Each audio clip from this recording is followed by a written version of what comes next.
അപ്പോൾ ഇന്ന് നമ്മൾ ദേശി ഗേൾസായിട്ട് ഒരു ടെമ്പിൾ വിസിറ്റാണ്. ഞാൻ മുംബൈയിലുള്ളപ്പോൾ വിചാരിച്ചിരുന്നു എനിക്ക് നാട്ടിൽ പോയിട്ടാകുമ്പോൾ ഇങ്ങനെ അമ്പലത്തിൽ പോകണം. പക്ഷെ നാട്ടിലെത്തേണ്ട ഒരു ഗ്യാപ്പ് എനിക്ക് കിട്ടിയില്ല. അപ്പോൾ ഞാൻ ഓർത്ത് നോക്കിയാൽ ബാംഗ്ലൂരിൽ തന്നെ നമ്മൾ അമ്പലത്തിൽ പോകും. പക്ഷേ ഇത് ഒരറ്റത്തു നിന്ന് മറ്റൊരറ്റത്തേക്ക് നമ്മൾ ഊബർ പിടിച്ച് പോയിട്ടാട്ടോ അമ്പലത്തിൽ പോകുന്നത്. It's very crazy. നമ്മൾ എവിടെ പോകുന്നത് പറ? നമ്മൾ പിങ്ക് മാർബിൾ എവിടെയാന്ന് പറ? ബെലന്തൂർ. അപ്പം നമ്മൾ കുറച്ച് ഫോട്ടോസ് എടുക്കാനും പിന്നെ പ്രാർത്ഥിക്കാനും കൂടെ അമ്പലത്തിൽ പോവുകയാണ് ഗൈസ്. അല്ല ഇതാ നീക്കെന്താ പറയില്ലേ? എനിക്കൊന്നും പറയില്ല. അതാണ് ഇവക്ക് പറയാനുള്ളത്.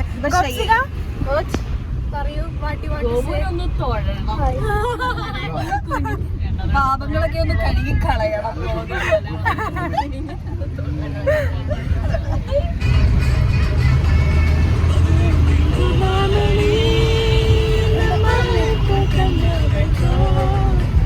ആരും പാടുന്നില്ല.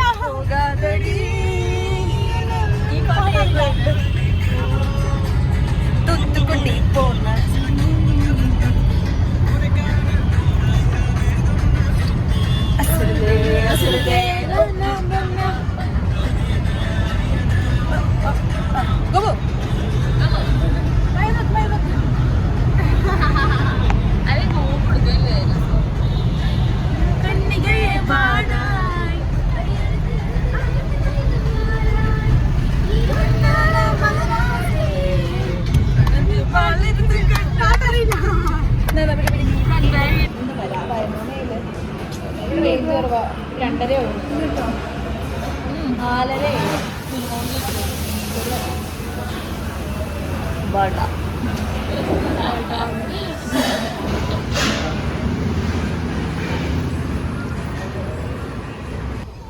ഫൈനലി നമ്മൾ അമ്പലത്തിലെത്തി.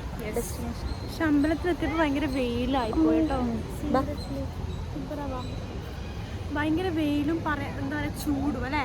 അതെ, പക്ഷെ ഒരു കലക്കൻ വൈബ്.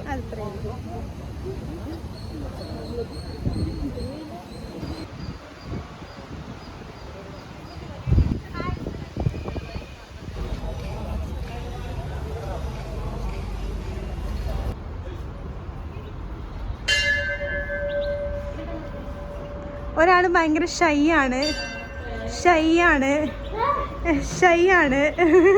തിരിച്ചു വീണ്ടും അമ്പലത്തിലൊക്കെ പോകുന്നത്. യെസ്, പ്രസാദം കിട്ടുമെന്ന് പറഞ്ഞ് ഗൈസ് ഇവരുടെ ക്യൂ നിൽക്കലാണ്. ക്യൂ നിന്ന് പ്രസാദം വാങ്ങിക്കുകയാണ്. ഒരു ഉടുപ്പില്ലാണ്ട്. ഇതിന് മാത്രമേ ഡെഡിക്കേഷൻ ഉള്ളൂ, ബാക്കി ഒന്നിനും ഡെഡിക്കേഷൻ ഇല്ല.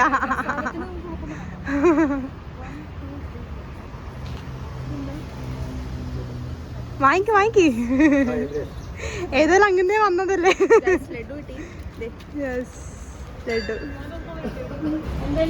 ഗൈസ്, അപ്പം നമ്മുടെ അമ്പലവാസ ജീവിതം ഇവിടെ അവസാനിച്ചിട്ട് നമ്മൾ തിരിച്ചു പോകുകയാണ് ഗൈസ്. അങ്ങനെ നമ്മൾ വരുമ്പോൾ 500 രൂപ കൊടുത്ത് വന്ന് നമ്മൾ പോകുമ്പോൾ ലാഭിച്ചു ഗൈസ്. 120 rupees. യെസ്, എല്ലാവർക്കും കൂടാം. അത് നല്ല സുഖമായിട്ട് സീറ്റ് വരെ കിട്ടി. ചേട്ടന്മാരൊക്കെ നിൽക്കുക. ആവശ്യമായി നോക്കണം. ഞങ്ങളുടെ സീറ്റിന് എണീച്ച് കൂടി. Guys, we are back after the temple visit. Bye.